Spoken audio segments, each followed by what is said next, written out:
Happy Monday, chikahan mga kapuso! Sparkling si Sofia Pablo sa kanyang debut party nitong weekend. At ngayong of legal age na siya, pwede na kayang ligawan siya ng kanyang ka-love team na si Alan Ansay? Makichika kay Lars Santiago. Star-studded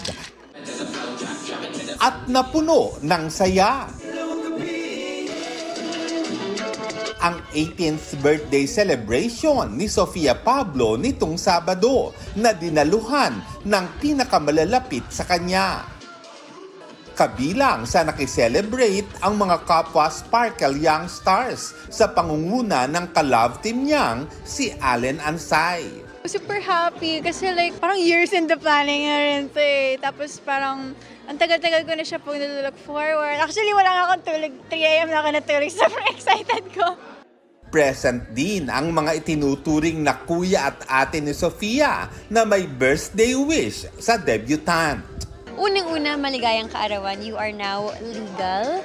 And of course, I pray that you get everything that you wish for, na magbunga lahat ng mga pinaghihirapan mo. Gusto ko lang sabihin na nandito lang kami lagi ni Ate Bianca mo every time na may mga problema ka or may mga kailangan kang malaman. Sana ipagpatuloy mo ang pagiging mabuting anak at ang sobrang galing mo sa career mo ngayon. Kayo ni Alan, yung pinaka-humble na mga new breed of stars ngayon. Love na love ko kayo. Naalagaan niya po yung sarili niya. Lagi lang siyang safe, healthy, and happy.